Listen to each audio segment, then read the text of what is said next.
Hello everyone, this is Dhananjay Yadav. चलिए आज अपन बात करेंगे breathing and exchange of gas. देखिए इसके अंतर्गत अपन क्या करने वाले हैं, यहाँ पे all NCERT with all concept. It means NCERT के जितनी भी लाइन है उस लाइन को अपन क्या करेंगे, कवर करेंगे एंड उसके रिलेटेड जितने भी कंसेप्ट है उस कंसेप्ट को अपन क्या करेंगे, कवर करेंगे। तो इसके अंतर्गत आपको क्या होने वाला है कि पूरी एनसीईआरटी और एनसीईआरटी के साथ साथ जितने भी एक्स्ट्रा पॉइंट है उस एक्स्ट्रा पॉइंट को अपन क्या करेंगे, इसके अंतर्गत स्टडी करेंगे। तो चलिए अपन स्टार्ट करते हैं।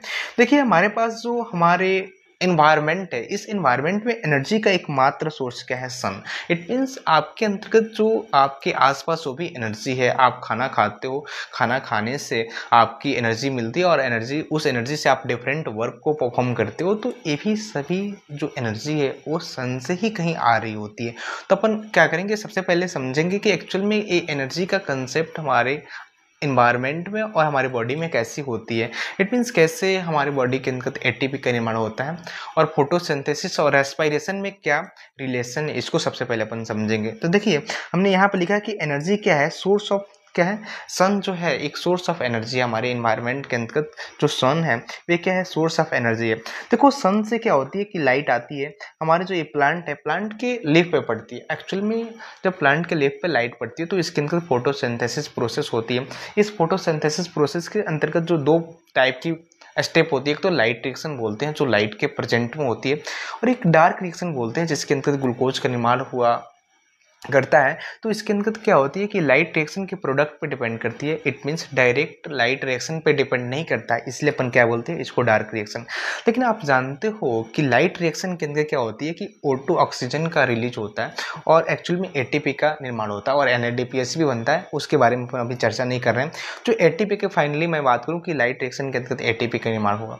उसके बाद प्लांट क्या करता है कि प्लांट के अंदर जो एनवायरमेंट के अंतर्गत तो CO2 मौजूद है, और क्या होता है ये अर्थ से क्या करता है कि पानी को ऑब्जर्व करता है। CO2 और पानी के प्रेजेंट में एटीपी की सहायता से क्या निर्माण करते हैं, ग्लूकोज का निर्माण करने होते हैं। ग्लूकोज एक्चुअल में हमारे लिए क्या काम करता है, फूड का काम करता है। एक्चुअल में ग्लूकोज का निर्माण होना प्लांट के अंतर्गत उसको बोलते हैं डार्क रिएक्शन। ये बेसिकली ये लाइट रिएक्शन और एक डार्क रिएक्शन दोनों एक साथ मिलकर के फोटोसिंथेसिस, एक्चुअल में फोटोसिंथेसिस के अंतर्गत यही प्रोसेस हो रही होती है, पहले लाइट रिएक्शन दूसरा डार्क रिएक्शन।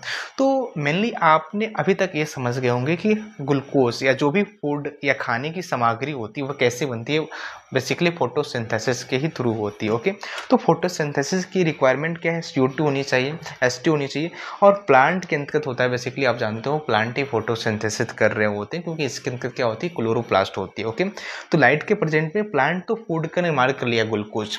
ये ग्लूकोज बेसिकली हमारे लिए क्या होता है, फूड का काम करता है। अब देखो मान लो एक बच्चा है, ये ग्लूकोज क्या है, एक्चुअल में इसके लिए फूड का काम कर रहा है, तो एक ग्लूकोज क्या करेगा, खाएगा। अब देखो ग्लूकोज इसने खा लिया, एक्चुअल में भोजन कर लिया। अब क्या होता है कि इन्होंने क्या किया कि ऑक्सीजन, इन्होंने रेस्पिरेशन किया। रेस्पिरेशन के अंदर क्या करते हैं, मेनली मैं आपको समझाना चाहूँ कि आप क्या करते हो, ऑक्सीजन को इनहेल करते हो, CO2 का एक्सहेल करते हो। तो बेसिकली आपने रेस्पिरेशन किया तो आपने O2 क्या किया, ले लिया। अब देखो इन्वायरमेंट से ही आप ऑक्सीजन ले रहे हैं और ये ऑक्सीजन इन्वायरमेंट में कहाँ से आ रही है, तो आप देख रहे हो यहाँ पे लाइट रिएक्शन के दौरान जो क्या होती है, O2 क्या होती है, रिलीज होती है। और O2 कहाँ से आ रही है, बेसिकली जो प्लांट ने क्या किया, पानी को ग्रहण किया था अर्थ से, वही क्या होती है, लाइट रिएक्शन के दौरान ब्रेकडाउन फोटोलाइसिस होता है जिसके थ्रू ऑक्सीजन निकलता है और ये ऑक्सीजन बाहर आता है इन्वायरमेंट में, और इन्वायरमेंट में ऑक्सीजन रहता है। हम क्या करते हैं, अपने सांस के द्वारा यही ऑक्सीजन क्या करते हैं, अपने अंदर लेते हैं। अब देखो प्लांट ही ने क्या किया, फूड बनाया, मीन्स ग्लूकोज के फॉर्म में। ये ग्लूकोज के फॉर्म में ग्लूकोज हमारे लिए क्या काम कर रहा है, फूड का काम कर रहा है। तो हमने क्या किया, फूड तो ले लिया, ग्रहण कर लिया। और प्लांट के अंतर्गत जो भी क्या हुआ, ऑक्सीजन लाइट रिएक्शन के अंतर्गत बन रहा था, तो इस ऑक्सीजन को हमने क्या किया, ले लिया। इट मीन्स हमने प्लांट से ही फूड भी लिया और ऑक्सीजन भी लिया। अब देखो हमारे बॉडी के अंतर्गत फूड भी जा चुका है और रेस्पिरेशन के थ्रू क्या हुआ, ऑक्सीजन भी अपन ले चुके हैं। ओके, अब देखो क्या होता है, ये ऑक्सीजन क्या करता है, ऑक्सीजन ब्लड के थ्रू ट्रांसफर होता है और क्या आ जाता है, सेल के अंतर्गत जा जाता है। एक्चुअल में कौन से स्टेप होती है इसके, फर्स्ट स्टेप में क्या होता है, ऑक्सीजन कहाँ जाता है, इसको तो अपन बाद में डेप्थ तरीके से स्टडी कर रहे हैं। एक ओवरव्यू लेना चाहते हैं कि रेस्पिरेशन के अंतर्गत होता क्या है और फोटोसिंथेसिस से कैसे एक दूसरे से रिलेट करते हैं। तो ऑक्सीजन आपने जो लिया वो क्या होगा, ब्लड के थ्रू क्या होगा, ट्रांसपोर्ट होकर के सेल के अंतर्गत चला गया। अब आपने भोजन जो किए हुए हो वो भोजन आपके अंतर्गत क्या है, सेल के अंतर्गत चला गया। तो सेल के अंतर्गत फाइनली भोजन भी चला गया, इट मीन्स ग्लूकोज के फॉर्म में, और ऑक्सीजन भी क्या हुआ, ट्रांसपोर्ट होकर के सेल के अंतर्गत चला गया। तो आपके पास सेल के अंदर ऑक्सीजन और शुगर प्रेजेंट है। ओके, अब क्या होता है, शुगर और ऑक्सीजन एक दूसरे से रिएक्ट करके, मतलब रेस्पिरेशन प्रोसेस के थ्रू क्या होते हैं, एनर्जी का निर्माण करते हैं, वाटर बनता है और कार्बन डाइऑक्साइड बनता है। इट मीन्स फाइनली देखो, जो आपने ग्लूकोज भोजन किया और जो रेस्पिरेशन आप कर रहे हो, ऑक्सीजन के प्रेजेंस पे ग्लूकोज का ब्रेक डाउन हो रही है, और ब्रेक डाउन से क्या बन रहा है, एनर्जी बन रहा है और वाटर बन रहा है और कार्बन डाइऑक्साइड बन रहा है। अब देखो आपके सेल के अंदर कार्बन डाइऑक्साइड बन गई। अब वो कार्बन डाइऑक्साइड क्या होती है, हार्मफुल होती है, उसको निकाल दिया जाता है थ्रू डिफ्यूजन और ब्लड के अंदर भेज दिया जाता है, और ब्लड ट्रांसपोर्ट करता है और फाइनली ये लंग्स के अंदर चला जाता है। और लंग्स के अंदर जब CO2 जाता है तो एक्चुअल में पार्शियल प्रेशर के कारण, डिफरेंस इन प्रेशर ग्रेडियंट के कारण क्या होते हैं, इसको आप इन्वायरमेंट के अंदर CO2 छोड़ देते हो रेस्पिरेशन के थ्रू। तो आपको मैं इस पूरी प्रोसेस के थ्रू क्या समझाना चाह रहा हूँ कि एक्चुअल में जो प्लांट क्या कर रहा है, CO2 और वाटर के प्रेजेंट में जो फूड का निर्माण कर रहा है, ये फूड आप खा रहे हो, और जो प्लांट ऑक्सीजन का निर्माण किया, ये ऑक्सीजन आपने रेस्पिरेशन के थ्रू लिया और क्या किया, इसी को फूड को ऑक्सीजन के प्रेजेंट पे आपने ब्रेक डाउन किया और इट मीन्स ऑक्सीडेशन कराया इसकी, और फाइनली आपने एनर्जी बनाया, पानी बनाया, कार्बन डाइऑक्साइड बनाया। पुनः कार्बन डाइऑक्साइड आप इन्वायरमेंट के अंदर छोड़ दे रहे हो। तो देखो प्लांट भोजन बनाने के लिए इन्वायरमेंट से ही कार्बन डाइऑक्साइड लिया, तो आपने इस भोजन को खाया, फिर आपने CO2 में प्रोड्यूस किया, और फिर CO2 क्या किया, CO2 इन्वायरमेंट के अंदर चला गया। तो इट मीन्स CO2 की इस प्रकार से कुछ बैलेंसिंग होती रहती है। ओके, अब देखो आपने क्या किया, इसके अंदर तो O2 रिलीज हो रही है फोटोसिंथेसिस के थ्रू, तो O2 के मतलब इन्वायरमेंट के अंदर छोड़ रहे हो ऑक्सीजन, ये प्लांट छोड़ रहे हैं, और जो इन्वायरमेंट के अंदर ऑक्सीजन जा रहा है उस ऑक्सीजन को अपन रेस्पिरेशन के थ्रू ले रहे हैं, और ये तमाम सभी एक साइकिल के टर्म्स में चल रहे हैं। तो आपको एक ओवरऑल क्लियर हो जाना चाहिए कि एक्चुअल में रेस्पिरेशन और फोटोसिंथेसिस एक दूसरे से कैसे रिलेट कर रहे होंगे। ओके, चलिए आगे अपन बात करेंगे। देखिए हमने क्या रखा हुआ है, अब जो रेस्पिरेशन होता है ना, रेस्पिरेशन के अंदर जो कितनी स्टेप होती है उसके बारे में अपन बात करेंगे। तो सबसे पहली बात की, रेस्पिरेशन क्या होता है, एक फिजियोकेमिकल प्रोसेस होती है। आपके NCERT क्या बोलती है, जो रेस्पिरेशन है ना गाइस, ये क्या है, एक फिजियोकेमिकल प्रोसेस है। रेस्पिरेशन क्या है, एक फिजियोकेमिकल प्रोसेस है। इट मीन्स फिजियोकेमिकल प्रोसेस इसलिए बोलते हैं क्योंकि जो रेस्पिरेशन की स्टेप होती है उस स्टेप के अंतर्गत क्या होता है, फिजिकल प्रोसेस भी होती है और कुछ केमिकल प्रोसेस भी होती है। हम बात करेंगे कौन से फिजिकल प्रोसेस है और केमिकल प्रोसेस है। तो आपको हमेशा याद रखनी है कि रेस्पिरेशन जो होता है वो फिजियोकेमिकल प्रोसेस होती है। अब देखो क्या हुआ कि हमारे पास क्या हुआ, इन्वायरमेंट है। इन्वायरमेंट इट मीन्स क्या हुआ, आपके बादल है, इन्वायरमेंट है। इन्वायरमेंट के अंदर क्या होती है, एयर प्रेजेंट होती है, और एयर को अपन क्या करते हैं, अपने रेस्पिरेशन के थ्रू ऑक्सीजन, एयर मतलब अंदर लेते हैं, उसको बोलते हैं क्या, इंस्पायरेशन। मतलब आपने हवा को अपने बॉडी के अंतर्गत किया, तो इसको बोलते हैं इंस्पायरेशन। और एक्चुअली में जो सेल्यूलर लेवल पे ग्लूकोज के ब्रेकडाउन से जो CO2 बनी, वो CO2 को ट्रांसपोर्ट करते करते हमने लंग्स के अंदर लाया, लंग्स के थ्रू, लंग्स के बाद हमने क्या किया, CO2 को बाहर छोड़ दिया। इट मीन्स CO2 को बाहर छोड़ना, ऑक्सीजन को लेना, CO2 को बाहर चलना। या आपने क्या किया कि इन्वायरमेंट से ऑक्सीजन को लिया, इसको बोलते हैं इंस्पायरेशन, और CO2 को आपने जो CO2 प्रोड्यूस हुई ब्रेकडाउन के थ्रू, उसको आपने क्या किया, बाहर छोड़ दिया। इसको क्या बोलते हैं, फर्स्ट स्टेप को ब्रीथिंग या वेंटिलेशन बोलते हैं। अब देखो जैसे ही आपने क्या किया, इंस्पायरेशन के थ्रू ऑक्सीजन या एयर लिया, तो ऑक्सीजन क्या की आपके एल्वियोलाई के अंतर्गत फाइनली जाती है। इट मीन्स आप जानते हो कि जो रेस्पिरेटरी पाथवे के थ्रू ट्रैकिया, प्राइमरी ब्रोंकस, उसके बाद क्या करती है, फाइनली एल्वियोलाई पे जाती है। और एल्वियोलाई एक ऐसी जगह है जहाँ पे ऑक्सीजन का डिफ्यूजन होता है। It means first sight of diffusion बात की जाए तो एल्वियोलाई के लेवल पर होती है। अब देखो क्या होती है कि इसके अंदर जो यहाँ पे ब्लड कैपिलरी आपको देख रही होगी, तो यहाँ से डीऑक्सीजनेटेड ब्लड आता है। इट मीन्स डीऑक्सीजनेटेड ब्लड उसको बोलते हैं जहाँ पे CO2 की कंसंट्रेशन ज़्यादा हो। यहाँ पे क्या है, ये एल्वियोलाई है, एल्वियोलाई में O2 की कंसंट्रेशन ज़्यादा है। यहाँ पे आपके अंतर्गत जो ब्लड कैपिलरी है, इस ब्लड कैपिलरी के अंदर CO2 की कंसंट्रेशन ज़्यादा है, बट यहाँ पे एल्वियोलाई पे इस जगह पे CO2 की कंसंट्रेशन कम है।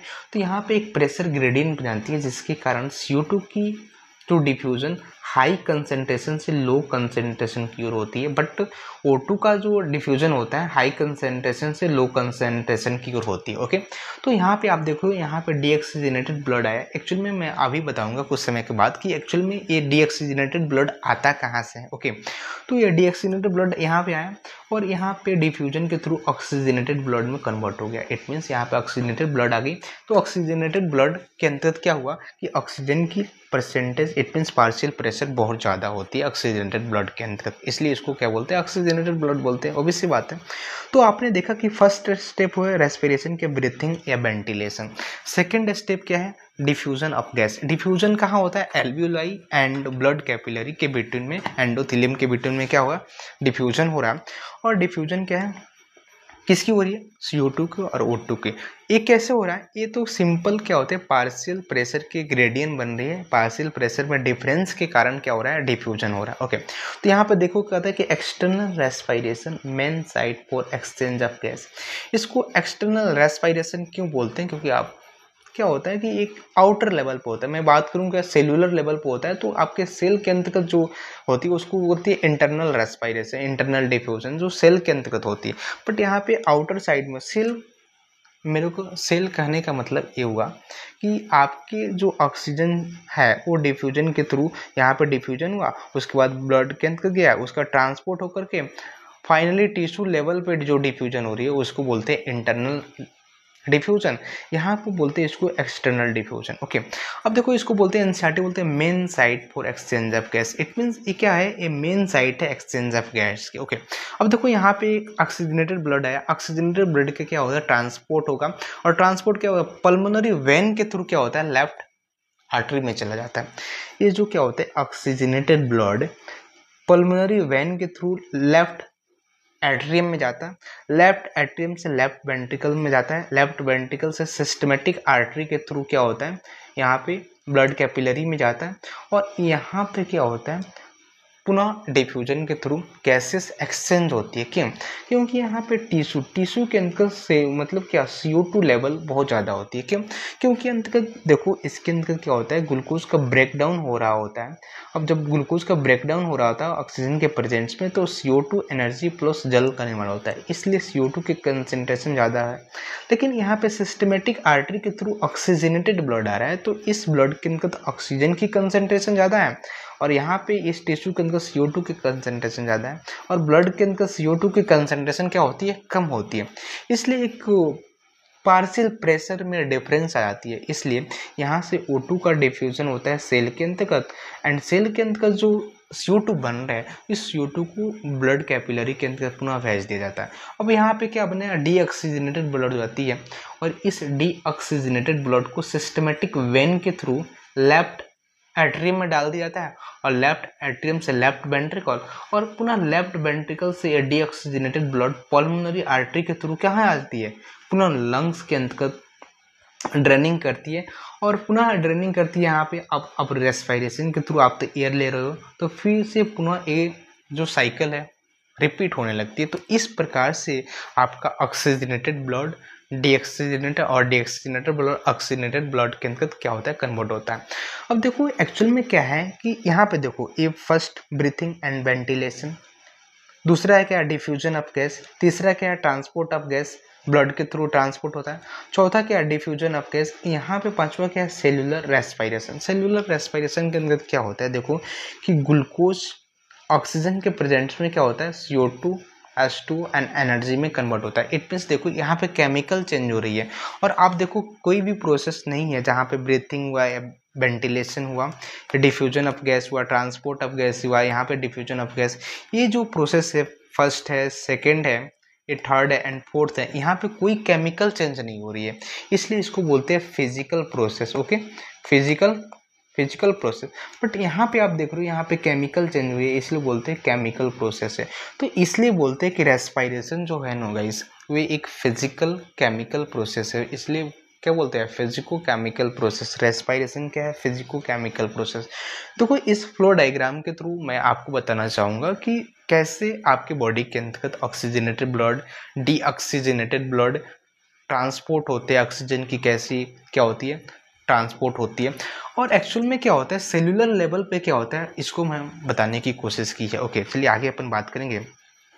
देखिए हमारे पास एनसीईआरटी क्या बोलती है, जो हमारे फूड क्या होते हैं, या तो ग्लूकोज होगा या अमाइनो एसिड होगा, फैटी एसिड होगा, ये इन्हीं का ब्रेकडाउन होता है। कहाँ ब्रेकडाउन होता है, आप यहाँ पे देखो, जो यहाँ पे सेलुलर लेवल के अंदर यहाँ पे ग्लूकोज का ब्रेकडाउन होकर के CO2 H2 और एनर्जी का निर्माण हो रहा है।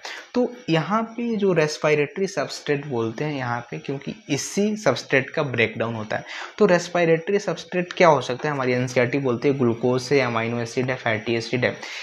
इस सबस्ट्रेट का इनडायरेक्ट ब्रेकडाउन होता है हमारी बॉडी के अंतर्गत। इनडायरेक्ट ब्रेकडाउन इसलिए बोला गया है दोस्तों, क्योंकि यहाँ पे यदि direct breakdown, it means indirect breakdown का मतलब ये हुआ कि incomplete breakdown of this like glucose, amino acid या फैटी एसिड।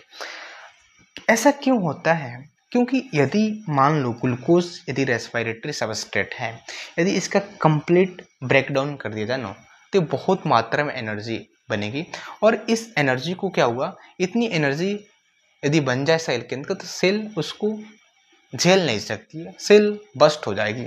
इसलिए सेल क्या करती है, सेल थोड़ी थोड़ी ब्रेकडाउन करती है, इनडायरेक्टली ब्रेकडाउन होता है, थोड़ी थोड़ी एनर्जी बनाती है, और उस एनर्जी का जो ज़रूरतमंद होता है उसके कार्यों में यूज होता है। तो इनडायरेक्ट ब्रेकडाउन होता है ग्लूकोज, अमाइनो एसिड या फैटी एसिड का। इनडायरेक्ट का मतलब ये हुआ कि डायरेक्ट मतलब टोटल ग्लूकोज का ऑक्सीडेशन नहीं होता, और यह इसलिए नहीं होता क्योंकि यदि टोटल करें तो एनर्जी बहुत ज़्यादा उत्पन्न होगी, और एनर्जी बहुत ज़्यादा यदि बने तो सेल को डिस्ट्रॉय कर सकती है। ओके, तो ऑक्सीजन के प्रेजेंट में अपन क्या करते हैं, इस ग्लूकोज, अमाइनो एसिड या फैटी एसिड का इनडायरेक्ट ब्रेकडाउन को एक और वर्ड बोलते हैं कैटाबोलिज्म। कैटाबोलिज्म मतलब तोड़ना, ब्रेकडाउन। ओके, तो एनर्जी का निर्माण होता है, और energy utilise by the organism, और इस एनर्जी को जो एनर्जी का निर्माण हुआ, इस एनर्जी को ऑर्गेनिज्म क्या करते हैं, यूटिलाइज करते हैं। ओके, बट ये जो प्रोसेस होती है ना ऑक्सीजन के प्रेजेंस में एनर्जी का निर्माण करना, ग्लूकोज, अमाइनो एसिड या फैटी एसिड का इनडायरेक्ट ब्रेकडाउन के करके, ये दो प्रकार की होती है, या तो ऑक्सीजन के प्रेजेंस में या एब्सेंस में। यदि दोस्तों यदि ऑक्सीजन के यदि प्रेजेंस में होता है ना, उसको बोलते हैं aerobic respiration. It means indirect breakdown of amino acid या क्या अमाइनो एसिड या अमाइनो एसिड हुआ, ग्लूकोज हुआ, फैटी एसिड, यदि ऑक्सीजन के प्रेजेंस में होता है ना, उसको क्या बोलते हैं अपन, एरोबिक रेस्पिरेशन। अब देखो एरोबिक रेस्पिरेशन के तहत मान चलो ग्लूकोज और रेस्पिरेटरी सबस्ट्रेट हुआ, ये ऑक्सीजन के प्रेजेंस में यदि इसका ब्रेकडाउन होता है ना, तो CO2 बनेगा, H2 बनेगा, और देखो 38 ATP का निर्माण होता है। इट मीन्स एरोबिक रेस्पिरेशन के अंदर यदि ग्लूकोज का ब्रेकडाउन हो तो एक बार 38 ATP का निर्माण होगा, और इसलिए बताओ यदि ग्लूकोज की कंप्लीट ऑक्सीडेशन हो जाए तो 38 ATP का एक बार निर्माण होगा, और इतनी एनर्जी क्या सेल झेल पाएगी। इसलिए क्या करती है कि सेल एक स्टेप वाइज ब्रेकडाउन करती है, ताकि कुछ कुछ मात्रा में एनर्जी बन सके और क्या कर सके, उसका यूज कर सके। ओके, बट यदि इन absence of oxygen, it means यदि इसका ब्रेकडाउन जो हो रहा है, इसका यदि ब्रेकडाउन हो रहा है ग्लूकोज का, अमाइनो एसिड का या फैटी एसिड का, ऑक्सीजन अब्सेंस में होती है, उसको बोलते हैं एनारोबिक रेस्पिरेशन। यदि इस ग्लूकोज का ब्रेकडाउन ऑक्सीजन के अब्सेंस में हो तो उसको क्या बोलते हैं, एनारोबिक रेस्पिरेशन। देखो एनारोबिक रेस्पिरेशन के अंदर दो चीज बन सकता है, या तो इथेनॉल बने या लैक्टिक एसिड बने, और इथेनॉल के साथ CO2 और 2 ATP का निर्माण होता है। इट मीन्स आप देख रहे हो कि जो एनारोबिक रेस्पिरेशन होता है, इस एनारोबिक रेस्पिरेशन के अंदर ATP का निर्माण बहुत ही कम होता है। एनारोबिक रेस्पिरेशन कब होती है, ऑक्सीजन के अब्सेंस में, जो ग्लूकोज या अमाइनो एसिड बोले या फैटी एसिड बोले या रेस्पिरेटरी सबस्ट्रेट बोले, उनका ब्रेकडाउन यदि होता है तो क्या होता है कि बहुत कम मात्रा में एनर्जी निकलती है, या तो अल्कोहल बन सकता है या तो लैक्टिक एसिड बन सकता है। देखो लैक्टिक एसिड ज़्यादा मसल में बनता है, जैसे कि आप देखो आप एक्सरसाइज करते हो ना, तो आप जैसे ज़्यादा एक्सरसाइज करते हो तो आपकी मसल को पर्याप्त मात्रा में उतना ऑक्सीजन नहीं मिल पाता है, तो ऑक्सीजन की एब्सेंस हो जाती है, इसलिए वहाँ पे एरोबिक ब्रेकडाउन होती है ग्लूकोज की और लैक्टिक एसिड का निर्माण होता है मसल के अंतर्गत। और जब लैक्टिक एसिड का निर्माण होता है तो आपको पेन दर्द महसूस होता है, जैसे कि आप हैवियर एक्सरसाइज कर दो तो आप देखते हो कि आपके मसल्स में दर्द होने लगते हैं, तो बेसिकली वहाँ पे लैक्टिक एसिड बन जाती है और इसलिए आपको दर्द होने लगता है। ओके, तो जो तो इतनी कहानी हमने पढ़ा, बहुत तो आपको फ्लो डायग्राम के टर्म्स में आपको समझाने की मैंने कोशिश की है और मैंने ऐसा डिजाइन किया है कि जितनी भी, जैसे कि जो ह्यूमन फिजियोलॉजी है, ह्यूमन फिजियोलॉजी के अलग अलग चैप्टर में अलग अलग कंसेप्ट दिए, उस कंसेप्ट को एक चैप्टर से क्या रिलेशन है उसको एक साथ कंसाइज करने की कोशिश की। जैसे कि फोटोसिंथेसिस की कंसेप्ट को मैंने यहाँ पे यूज़ किया ताकि आपको क्लियर से समझ जाए कि एक्चुअल में आपके माइंड में एक पिक्चर बन जाए तो एक्चुअल में होता क्या है ये सब। ओके, तो हमने 3 स्लाइड पढ़ा, इस 3 स्लाइड को पढ़ाने की हमारी उद्देश्य यही थी कि ताकि एनसीईआरटी की जो फर्स्ट पैराग्राफ है आपको समझ में आ जाए। ओके, तो एनसीईआरटी के फर्स्ट पैराग्राफ को, इतनी लाइन को अपन को समझाने के लिए अपन को इतना मेहनत करना पड़ा है। ओके, यदि आपने थोड़ा सा भी सुना होगा तो आप इस लाइन को, एनसीईआरटी की लाइन को अच्छी तरह से समझ सकते हैं। ओके, क्या बोल रहा है? बोल रहा है कि as you have read earlier, oxygen O2 is utilized by the organism to indirectly break down simple molecule like glucose, amino acid, fatty acid to derive energy to perform various activities। आपने अभी, आपको हमने बताया कि जो क्या होती है कि अमाइनो एसिड हुआ, ग्लूकोज हुआ, देखो यहाँ पे बोल रहा है अमाइनो एसिड हुआ, ग्लूकोज हुआ, फैटी एसिड हुआ, इसको क्या करते हैं, इनकी ऑक्सीजन के प्रेजेंस में ऑक्सीजन को यूटिलाइज करके इनडायरेक्टली ब्रेकडाउन बोल करते हैं ताकि एनर्जी निर्माण हो सके, डेराइव एनर्जी और परफॉर्म वेरियस एक्टिविटी। और जो ऑर्गेनिज्म, इसके ऑर्गेनिज्म के अंतर्गत जो इनडायरेक्टली ब्रेकडाउन हो रहा है ग्लूकोज का, अमाइनो एसिड का, फैटी एसिड का, इससे एनर्जी जो बने उस एनर्जी का यूज अपने अनेक प्रकार की एक्टिविटी को परफॉर्म करने में वो कर सकें। तो ये लाइन आपको क्लियर कट हो जानी चाहिए। इसके अंतर्गत ये बोल क्या रहा है कि जो अमाइनो एसिड है, ग्लूकोज है, फैटी एसिड है, वो क्या होता है, ऑक्सीजन के प्रेजेंस में उनका इनडायरेक्टली ब्रेकडाउन होता है। और इनडायरेक्टली ब्रेकडाउन क्यों होता है आप जानते ही हैं। और उससे जो एनर्जी बनती है उस एनर्जी को क्या करते हैं वो ऑर्गेनिज्म जिसके अंदर ये प्रोसेस हो रही है, वो ऑर्गेनिज्म उस एनर्जी को अपने डिफरेंट एक्टिविटी को परफॉर्म करने में यूज करता है। ओके, देखो उसके बाद क्या होता है कि carbon dioxide CO2 which is harmful is also release during the above catabolic reaction. आप जानते हो कि जो कार्बन डाइऑक्साइड जो सेलुलर रेस्पिरेशन, सेल के अंदर, जैसे कि आप यहाँ पे देखो, यहाँ पे जो सेल के अंदर जो रेस्पिरेशन होती है वो ग्लूकोज का इनडायरेक्टली ब्रेकडाउन ऑक्सीजन के प्रेजेंस में जो हो रहा है, CO2 का निर्माण हो रहा है। ये CO2 का जो निर्माण हो रहा है, ये CO2 हार्मफुल होती है और इसलिए क्या करते हैं, इसको रिलीज कर देते हैं। और कैटाबोलिक रिएक्शन क्यों बोला है, क्योंकि आप देखो मैंने अभी लिखा है यहाँ पे कैटाबोलिज्म क्या होती है, इनडायरेक्टली ब्रेकडाउन। कैटाबोलिज्म मतलब जो तोड़ना, क्योंकि ग्लूकोज को आप तोड़ ही तो रहे हो, तो इसको बोलते हैं कैटाबोलिज्म। कैटाबोलिज्म के थ्रू जो क्या होती है कार्बन डाइऑक्साइड बन रही है, ये हार्मफुल है और इसको रिलीज कर दिया जाता है। अभी आप इस लाइन को भी आप पूरी तरह से समझ गए होंगे। उसके बाद देखो नेक्स्ट लाइन क्या बोल रही है कि it is therefore evident that O2 has to be continuously provide to the cell and CO2 produced by the cell have to be released out.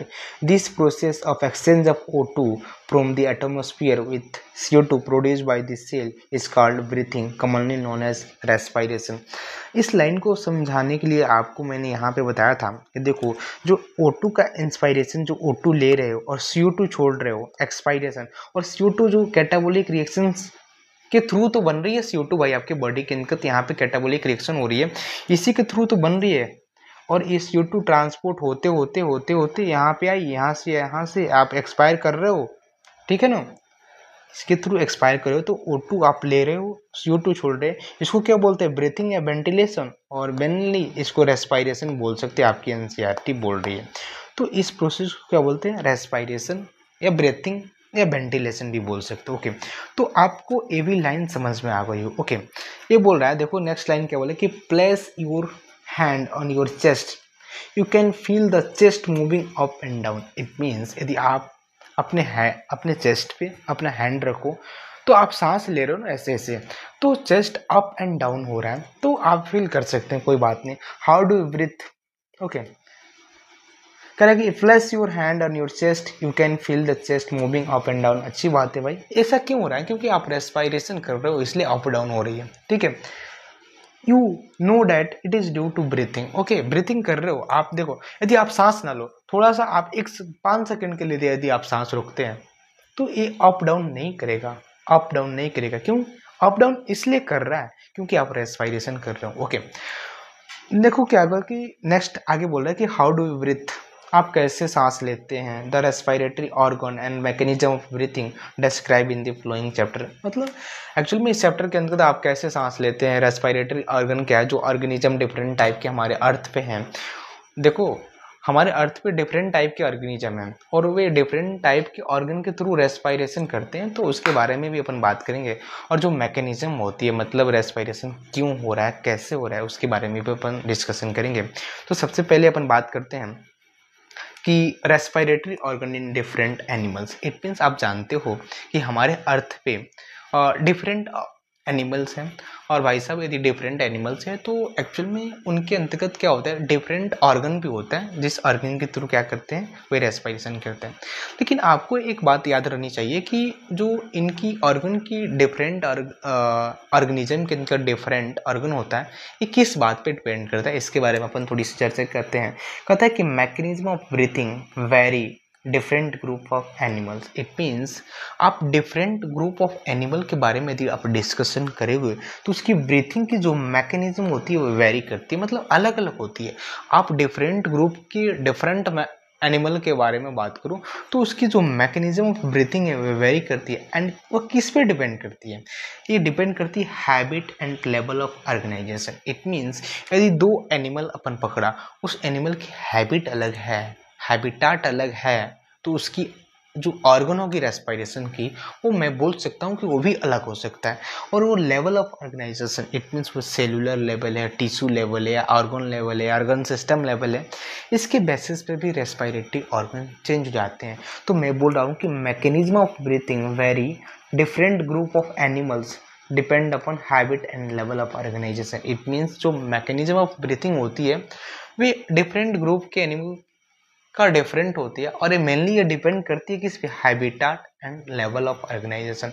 It means respiratory organ habitat and level of organisation पर depend करता है, ये आपको हमेशा याद रखना है। Okay, जैसे कि मैं एग्जांपल के तौर पे मैं बात करूं कि लोअर इनवर्टिब्रेट लाइक स्पॉन्ज हुआ, सीलेंटेटा हुआ, प्लेटफॉर्म हुआ, ये लोअर इनवर्टिब्रेट है। एंड इसके अंतर्गत क्या होती है कि क्या होती है, रेस्पिरेटरी ऑर्गन नहीं होते हैं, और इनके अंदर जो डिफ्यूजन होती है, मतलब रेस्पिरेशन होती है, via diffusion over their entire body surface. It means इसके अंतर्गत जो जैसे कि स्पॉन्ज हुआ, सीलेंटेटा हुआ, प्लेटफॉर्म हुआ, ये 3 जो लोअर इनवर्टिब्रेट एनिमल्स हैं, इसके अंदर कोई रेस्पिरेटरी ऑर्गन नहीं होता है, बट रेस्पिरेशन इनकी बॉडी सरफेस है, ये बॉडी सरफेस इसके थ्रू होता है और डिफ्यूजन के थ्रू होता है। 2 बातें आप याद रखो, एनसीईआरटी की लाइन है। ओके, बट अगर हम बात करें अर्थवर्म की बात की जाए तो अर्थवर्म के अंदर जो रेस्पिरेटरी ऑर्गन होती है वो मॉइस्ट क्यूटिकल होती है। इट मीन्स इसके स्किन पे मॉइस्ट क्यूटिकल होती है, उस मॉइस्ट क्यूटिकल के थ्रू क्या करते हैं, अर्थवर्म रेस्पिरेशन करते हैं। वही मैं बात करूँ गाइस, अब इंसेक्ट के बारे में बात की जाए तो देखो क्या लिखा है कि insect have a network of tube. मतलब इंसेक्ट के पास एक नेटवर्क ऑफ ट्यूब पाई जाती है, जिसको अपन क्या बोलते हैं, ट्रैकियल ट्यूब बोलते हैं, और to transport atmosphere air within the body. It means जो जितने भी इंसेक्ट है, इंसेक्ट के अंदर क्या होता है, एक ट्रैकियल ट्यूब होता है। इस ट्रैकियल ट्यूब के थ्रू क्या करती है कि एटमॉस्फेयर एयर क्या होता है, ट्रांसपोर्ट होता है। अब मैं बात करूँ कि एक बात हमेशा आप याद रखिएगा कि जो जैसे कि मैं बात करूँ इंसेक्ट है, ये इंसेक्ट है ना, इस इंसेक्ट के बारे में यदि बात की जाए, 1 मिनट, ये इंसेक्ट का मान लो इंसेक्ट का बॉडी है, ठीक है, ये इंसेक्ट का हमने बॉडी बना दिया। ओके, अब देखो इसके अंदर जो ट्रैकियल ट्यूब होती है ना, ट्रैकियल ट्यूब के बाहर ऐसी ओपनिंग होती है ना, ऐसे ट्रैकियल ट्यूब का इनके बॉडी सरफेस पे ओपनिंग होती है। इस ओपनिंग का एक नाम दिया जाता है, आप याद रखना, इसको बोलते हैं स्पाइरेकल्स। ये इम्पोर्टेंट है थोड़ा सा, आप हमेशा इसको याद रखिए कि जो इंसेक्ट होते हैं, इंसेक्ट के अंदर जो रेस्पिरेटरी ऑर्गन होता है ट्रैकियल ट्यूब होती है, जिसको ट्रैकियल बोलते हैं, नेटवर्क ऑफ ट्यूब बेसिकली उसको क्या बोलते हैं, ट्रैकियल ट्यूब। और ये ट्रैकियल ट्यूब क्या होती है, इसकी सरफेस पे ओपनिंग होती है, उसको बोलते हैं क्या, स्पाइरिकल्स। तो आपको हमेशा याद रखना है कि जो इंसेक्ट के अंदर जो रेस्पिरेटरी ऑर्गन होते हैं वे क्या होते हैं, ट्रैकियल ट्यूब होते हैं। एंड इसकी जो ओपनिंग होती है सरफेस पे उसको क्या बोलते हैं, स्पाइरिकल्स। ओके, आगे हम बात करें कि phylum arthropoda have different types of respiratory organ. It means देखो दोस्त कि क्या होता है कि फाइलम आर्थ्रोपोडा है, आर्थ्रोपोडा फाइलम के अंदर डिफरेंट बहुत सारे ऑर्गेनिज्म हैं, उसके अंदर क्या होते हैं कि थोड़ी सी वैरी करती है कि इसके अंदर मल्टीपल क्या होते हैं, रेस्पिरेटरी ऑर्गन होते हैं। जैसे कि गिल्स इन क्रिस्टेशियन लाइक प्रोन, मतलब प्रोन क्या होता है, एक आर्थ्रोपोडा का मेंबर है, और ये प्रोन किससे सांस लेता है भाई, गिल्स के थ्रू लेता है। मतलब क्रिस्टेशियन की बात की जैसे कि प्रोन, उसके एग्जाम्पल है क्रिस्टेशियन का। इस प्रोन के अंदर क्या होता है, गिल्स के थ्रू क्या करते हैं, ए रेस्पिरेशन करते हैं। वही मैं बात करूं कि बुक गिल्स क्या है, एक रेस्पिरेटरी ऑर्गन है। और इसका किंग क्रेब का आपने नाम सुना होगा, एक आर्थ्रोपोडा का मेंबर है। इसके अंदर क्या होता है कि बुक गिल्स के थ्रू ये क्या करते हैं, रेस्पिरेशन करते हैं। वही मैं बात करूं कि बुक लंग्स का एक रेस्पिरेटरी ऑर्गन है।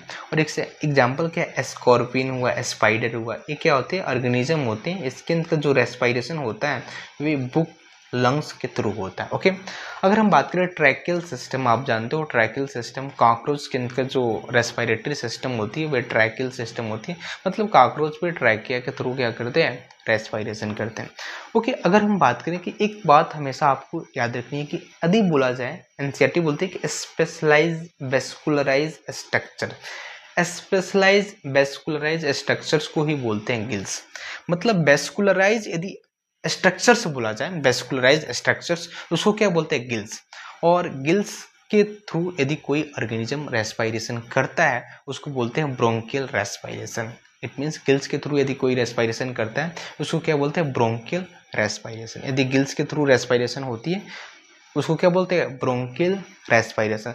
इसका एग्जांपल बोलते हैं एक्वेटिक आर्थ्रोपोडा एंड मोलस्का। दोस्तों हमेशा आप अपने लाइफ में याद करना कि जो ऑर्गेनिज्म पानी में रहते हैं ना वो बेसिकली क्या होते हैं, गिल्स के थ्रू ही सांस लेते हैं। तो एक्वेटिक आर्थ्रोपोडा और मोलस्का क्या है, गिल्स के थ्रू सांस लेते हैं। और आपको एक बात और यहाँ पे याद रखनी है कि स्पेशलाइज जो वेस्कुलराइज स्ट्रक्चर्स है वो क्या होती है, गिल्स बोलते हैं।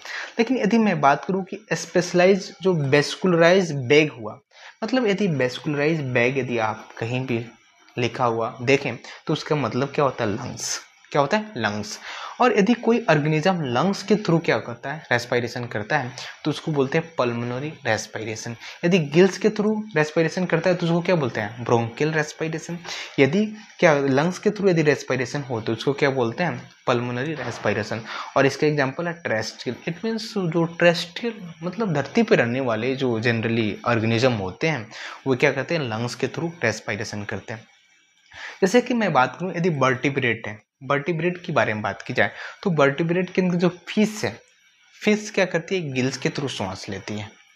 वही मैं बात करूं कि वर्टिब्रेट के अंदर जैसे एम्फीबियन हो गए, रेप्टाइल्स हो गए, बर्ड्स हो गए, मैमल्स हो गए, ये क्या करती है कि जितने हैं वे लंग्स के थ्रू क्या करते हैं, सांस लेते हैं। एम्फीबियंस, रेप्टाइल्स, बर्ड, मैमल्स और जो भी है वर्टिब्रेट के अंदर ये चार, ये क्या करते हैं, लंग्स के अंदर सांस लेते हैं। और एम्फीबियंस, रेप्टाइल, बर्ड और मैमल्स के अंदर भी डिफरेंट ऑर्गेनिज्म है। और इसका एग्जांपल आप एनिमल किंगडम से आप देख सकते हैं, यहाँ पे नोट भी कर सकते हैं, कोई बात नहीं। बट यदि बात की जाए एम्फीबियंस की, यदि फ्रॉग की बात की जाए तो फ्रॉग मॉइस्ट स्किन से लेता है अपनी श्वास। ओके, इसको बोलते हैं क्यूटेनियस रेस्पिरेशन। ओके, देखो जो यदि मॉइस्ट स्किन के थ्रू यदि रेस्पिरेशन हो रही है ना तो उसको क्या बोलते हैं, क्यूटेनियस रेस्पिरेशन। यदि लंग्स के थ्रू रेस्पिरेशन हो रही है इसको बोलते हैं पल्मोनरी रेस्पिरेशन। यदि गिल्स के थ्रू रेस्पिरेशन होती है उसको क्या बोलते हैं, ब्रोंकियल रेस्पिरेशन। ओके, तो अपने रेस्पिरेटरी ऑर्गन देखो, हमेशा आपको एक बात ध्यान रखो कि जो भी एग्जाम्पल है आपको एकदम याद होनी चाहिए, क्योंकि एक हर एग्जाम्पल एनसीईआरटी में कहीं ना कहीं दिया हुआ है। तो यदि आप एनसीईआरटी के हर एक लाइन याद करना चाहते हो तो आप एक एक लाइन जो नोट्स के अंदर रिटेन है वो यदि आपको याद है, समझ गए हैं, यदि समझ नहीं गए हैं तो इस वीडियो को एक बार और देखो, है ना। यदि आपको समझ में आ जाए तो अब एनसीईआरटी पढ़ो, आप एक एक लाइन कवर कर सकते हैं और आपके माइंड में सेट हो जाएगी। तो हमने जितने भी देखो यहाँ पे जितने भी रेस्पिरेटरी ऑर्गन के बारे में बात की है तो उसको एक बार अपन रिव्यू कर लेते हैं और फाइलम वाइज बात करते हैं, क्योंकि इससे याद करना थोड़ा आप एनिमल किंगडम में भी आसानी से आप पढ़ सकते हैं। ओके, देखो प्रोटोजोआ, पोरीफेरा, सिलेंट्रेटा, प्लेटी एलिमेंथिस हुआ, एसके एलिमेंथिस हुआ बेसिकली। ओके, इसके अंदर क्या होता है, और टीनोफेरा भी है, इसके अंदर क्या होते हैं, रेस्पिरेटरी ऑर्गन अब्सेंट होती है और बॉडी सरफेस के थ्रू क्या करते हैं, ये रेस्पिरेशन करते हैं। मतलब इतनी जो फाइलम है इसके अंदर रेस्पिरेटरी ऑर्गन क्या होती है, अब्सेंट होती है और ये अपने बॉडी के थ्रू क्या करते हैं, रेस्पिरेशन करते हैं। वहीं मैं बात करूँ कि एनेलिडा, एनेलिडा की यदि बात की जाए दोस्तों तो एनेलिडा के अंदर मॉइस्ट क्यूटिकल होती है जिसके थ्रू क्या करते हैं, रेस्पिरेशन करते हैं। तो एनेलिडा के अंदर यदि आप मेंबर जितने भी याद है उस मेंबर के अंदर क्या होते हैं, मॉइस्ट क्यूटिकल के थ्रू रेस्पिरेशन करते हैं। वही मैं बात करूं कि इंसेक्ट जैसे कि कॉकरोच, कॉकरोच के अंदर क्या होता है, ट्रैकिया के थ्रू रेस्पिरेशन होती है। तो इंसेक्ट के अंदर जो रेस्पिरेटरी ऑर्गन होता है वो क्या होता है, ट्रैकिया होती है। ओके, यदि मोलस्का की बात की जाए तो मोलस्का आप जानते हो, मोलस्का के अंदर गिल्स होते हैं, गिल्स रेस्पिरेटरी ऑर्गन होते हैं। इकाइनोडर्मेटा की बात की जाए तो इकाइनोडर्मेटा के अंदर जो रेस्पिरेटरी ऑर्गन होता है वे बॉडी सरफेस के थ्रू ही क्या करते हैं, श्वसन करते हैं। ओके, फिश की बात की जाए तो फिश गिल्स के थ्रू रेस्पिरेशन करती है। मैं बात करूँ टेडपोल, टेडपोल क्या होती है, टेडपोल फ्रॉग का लार्वा होता है ना, वे क्या होता है, वो भी गिल्स के थ्रू श्वास करता है।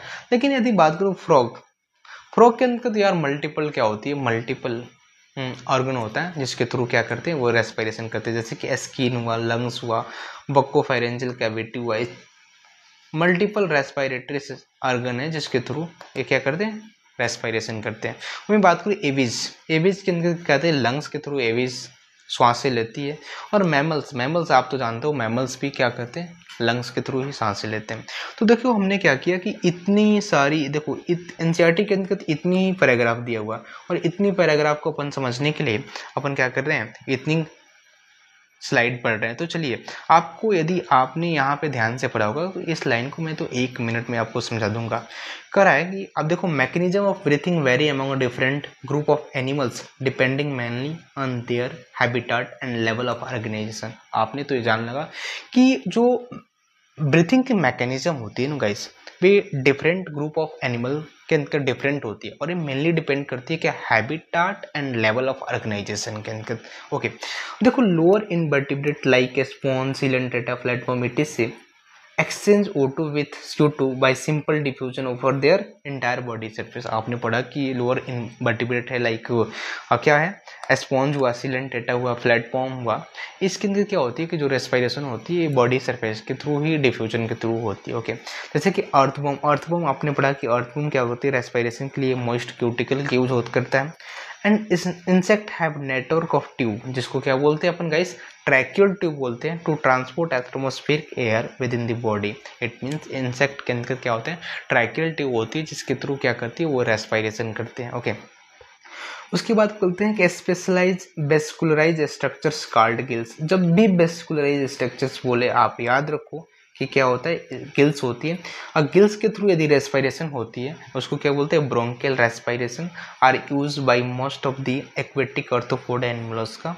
आप जान चुके हैं कि वेस्कुलराइज स्ट्रक्चर्स जो गिल्स है उसके अंतर्गत एक्वेटिक आर्थ्रोपोडा और मोलस्का जो एक्चुअल में पानी के अंतर्गत रहने वाले ऑर्गेनिज्म होते हैं वे क्या करते हैं, बेसिकली गिल्स के थ्रू ही श्वसन करते हैं। ओके, उसके बाद अगर मैं बात करूँ वेस्कुलराइज बैग, उसको क्या बोलते हैं, वेस्कुलराइज बैग को बोलते हैं क्या, लंग्स। एंड यदि लंग्स के थ्रू यदि रेस्पिरेशन हो रही है उसको क्या बोलते हैं, pulmonary respiration. Okay, are used by the terrestrial form. आपको मैं बताऊं कि लंग्स के अंतर्गत जो लंग्स से रेस्पिरेशन करते हैं बेसिकली वे धरती पर रहने वाले टेरेस्ट्रियल ही होते हैं जो लंग्स के थ्रू क्या करते हैं, रेस्पिरेशन करते हैं। ओके, आगे बात करेंगे among vertebrate fish use gills where amphibians, reptiles, bird mammals, reptiles okay respire through lungs. आप जानते हो। Okay, amphibians like frog can respire through their moist skin.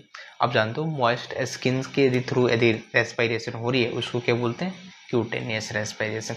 It means इस लाइन के अंदर जितनी भी चीज़ें हैं उसको मैं प्रीवियस स्लाइड के अंदर आपको बता चुका हूँ।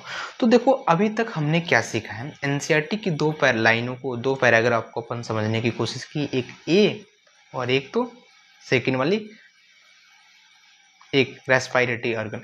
लेकिन हमने स्टार्टिंग में ही बोला था कि हम क्या करेंगे कि एनसीईआरटी के हर एक लाइन को अपन क्या करेंगे, डिस्कशन करेंगे। तो चलिए एक इनके बारे में अपन बात कर लेते हैं। इन साहब के अल्फांसो कार्टी 1822 से 1888। तो वो बोल रहा है कि अल्फांसो जो कार्टी है, Italians anatomist was born in 1822। ये इटालियन है भाई साहब, और क्या है, एनाटोमिस्ट है, मतलब एनाटॉमी। पहले तो एनाटॉमी के प्रोफेसर रहे होंगे, ठीक है। लेकिन इनकी स्टडी जब की है तो Corti began his scientific career studying the cardiovascular system of the reptiles. लेकिन इन्होंने क्या किया कि एनाटॉमी से क्या किया कि इन्होंने रेप्टाइल की कार्डियोवैस्कुलर सिस्टम पे स्टडी किया, और उन्होंने एक ऐसी अपनी एक साइंटिफिक कैरियर जो रेप्टाइल है, रेप्टाइल के कार्डियोवैस्कुलर सिस्टम पर स्टडी किया और अपनी साइंटिफिक कैरियर वहाँ से स्टार्ट किया। ओके, कहता है कि later he turn his attention to the mammalian auditory system. उसके बाद इनकी अटेंशन मैमेलियन ऑडिटरी सिस्टम पे चली गई। कहता है कि इन 1851 he published a paper describe a structure located on the basilar membrane of the cochlea containing hair cells and convert sound vibration into nerve impulse organ of Carti.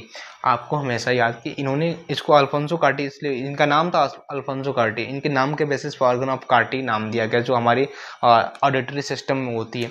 और देखो but ये organ of Carti का क्या है, देखो यहाँ पे sound vibration into nerve impulse, मतलब ये क्या करता है कि साउंड की जो वाइब्रेशन होती है वो नर्व के इम्पल्स में कन्वर्ट करता है। इन्होंने रिसर्च की। तो अल्फोंसो ऑफ कार्टी एक इटालियन एनाटोमिस्ट थे, इन्होंने ऑडिटरी सिस्टम पे काम किया, इन्होंने रेप्टाइल के कार्डियोवैस्कुलर सिस्टम पर भी काम किया, इन्होंने ऑर्गन ऑफ कार्टी की रिसर्च की, खोज की। ये क्या करता है कि साउंड वाइब्रेशन की जो एनर्जी होती है वो नर्व इम्पल्स में कन्वर्ट करता है। ओके, अभी तक हमने 3 पैराग्राफ एनसीईआरटी को डिस्कशन कर दिए हैं, और नेक्स्ट अपन अगले लेक्चर के अंदर देखेंगे। Okay, thank you.